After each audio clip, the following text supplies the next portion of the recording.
amigos, muy buen día. Mi nombre es Jacqueline Díaz, nutrióloga en Punto Abierto, y el día de hoy vamos a hablar de un tema que ya me han estado pidiendo bastantes personas y pues cómo no, si es una de las principales causas de muerte en México. Estamos hablando de la diabetes. Nos vamos a enfocar en la diabetes tipo 2.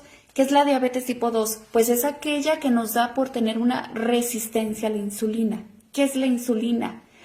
Es una hormona que se fabrica en nuestro páncreas. El páncreas es el responsable, pues ahora sí, de tener o no tener diabetes.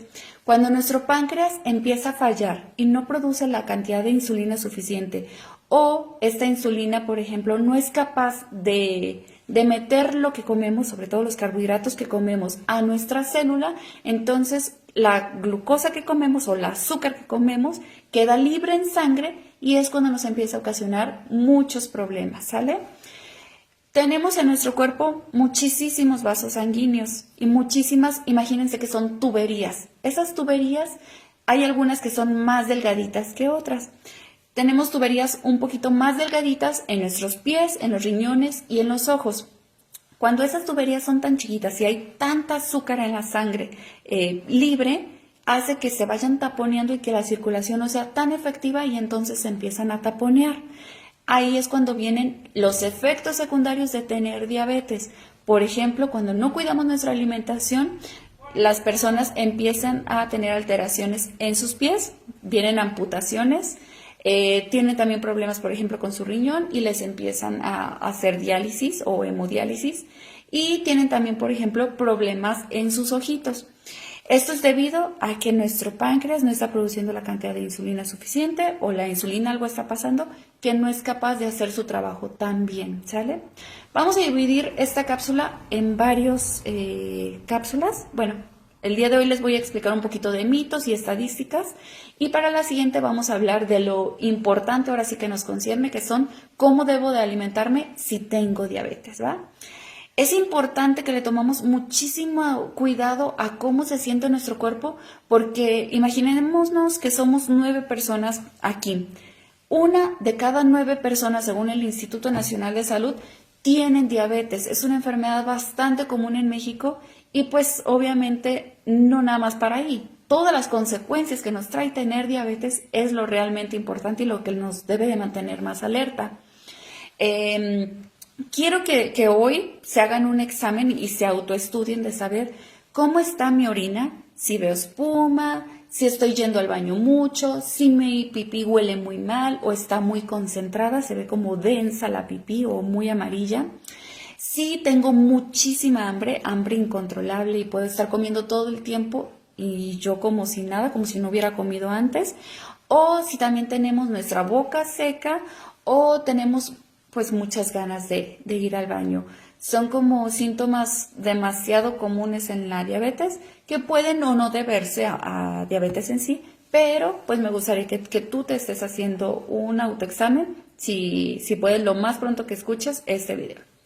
Y vamos a hablar ahora sí de mitos, ya que obviamente al ser una enfermedad muy popular y muy común, hay muchísimos mitos y las personas tomamos por lo que más nos conviene o lo que más nos, pues ahora sí que es como que lo que queremos escuchar.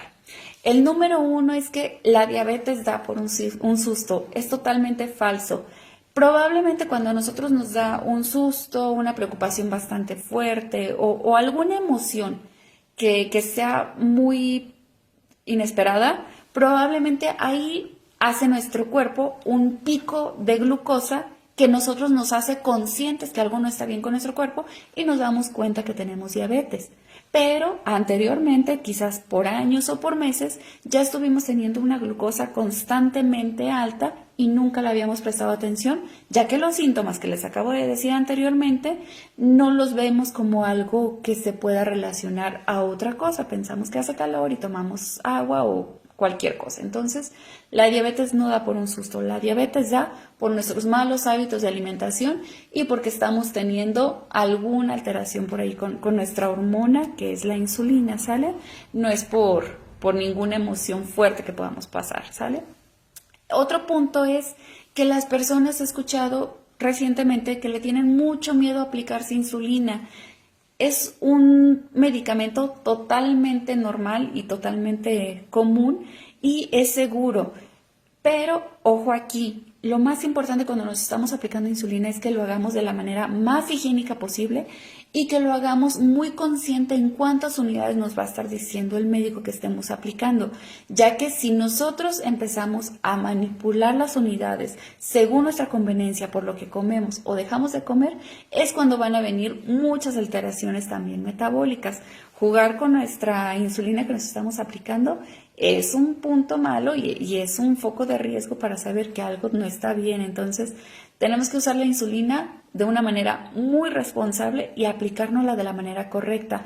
También tu médico o tu nutriólogo te pueden enseñar cuál es la manera correcta de estar aplicando insulina, la posición correcta de la jeringuita, cómo debes de absorber, por ejemplo, los mililitros de insulina y la higiene en cómo lo aplicas, ¿sale? Entonces, todos estos puntos son demasiado importantes. También díganme si les interesa que les platique cómo se debe de preparar la insulina y cómo nos la debemos de aplicar y dónde nos la debemos de aplicar, para que seamos como muy responsables y que pues que lo hagamos de la mejor manera, ¿sale? Otro punto es que las personas es muy común que estén tomando herbolaria, algún tipo de hierba, porque creen que se va a curar la diabetes o que la vamos a tener como que manteniendo en constante, como mantenida.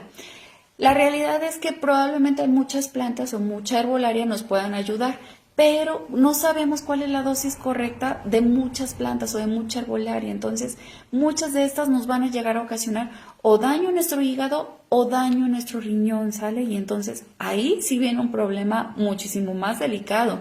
Tenemos que ser muy responsables con qué estamos tomando, qué tipo de hierba o qué tipo de herbolaria estamos consumiendo y platicárselo a nuestro médico o a nuestro nutriólogo, porque es demasiado importante, porque mucho se hacen como interacciones, no se llevan muchas veces la medicina que estamos tomando con la hierba que nos queremos tomar. Entonces, mucho ojo y sean muy responsables con qué hierba quieren llegar a consumir. No consuman cualquier tipo de hierba que nos estén recomendando. Y otro mito es que cuando nosotros tenemos diabetes no podemos comer carbohidratos. Los carbohidratos, por ejemplo, pueden ser como la tortilla, pueden ser el refresco, por ejemplo, ciertas frutas, cosas así. Todo eso, por ejemplo, la tortilla y el refresco son carbohidratos, pero no es lo mismo comer tortilla que tomar refresco. El refresco tiene algo que se llaman carbohidratos simples. Esos van a hacer que cuando nosotros lo tomamos, el pico de glucosa que hace es demasiado alto y entonces cuando ya tenemos diabetes y aún sin tenerla, nuestro cuerpo tiene que trabajar para lograr que esa subida de glucosa también nuestra insulina suba y que se bajen paulatinamente. Cuando tenemos diabetes ya no somos capaces de controlar ese pico de glucosa, entonces es importante que ese carbohidrato simple en específico, como los dulces, los refrescos, los jugos, sí los mantengamos lo más alejados posibles. Pero los carbohidratos complejos, que son generalmente los que tienen fibra, esos sí los podemos consumir, ya que no hace un pico de glucosa tan súbito, tan repentino, y nuestro cuerpo sí puede ser capaz de estarlo controlando. O por la fibra que contiene, el pico de glucosa no va a ser tan notorio como se pudiera llegar a hacerse con un carbohidrato simple. De eso me gustaría hablarles mucho más a detalle en la siguiente cápsula y les voy a estar platicando cuáles alimentos sí podemos consumir, más o menos las porciones, porque obviamente no es lo mismo que una persona que pesa 50 kilos a una persona que pesa 100 kilos, aunque ambos tengan diabetes, la alimentación que deben de llevar. Pero les voy a platicar un poquito de cuáles son los alimentos que se permiten, cuáles no y por qué. Porque me gusta muchísimo que todas las personas tengamos información verídica para saber exactamente qué hacer y no estemos satanizando a lo tonto alimentos. No todos los alimentos son malos y debemos de tener la mayor disponibilidad de alimentos pues a la mano para poderlos estar consumiendo y estarnos nutriendo con varios tipos de vitaminas y minerales que contienen esos alimentos, ¿sale? Esto es la cápsula por hoy, espero que les haya gustado. Recuerden que mi consultorio está en Río Fuerte 1122 en Jardines de la Ribera y para citas mi número es 378-112-7816. Me dio muchísimo gusto saludarlos, espero que este tema les ayude bastante, que todos estemos aprendiendo un poquito más de todos los temas y que seamos demasiado conscientes con nuestro cuerpo y cuáles son los síntomas que estamos presentando para que ahora sí prevenir todas las enfermedades que nos puedan llegar a atacar. Aquí los veo la próxima semana. Muchas gracias por su atención. Adiós.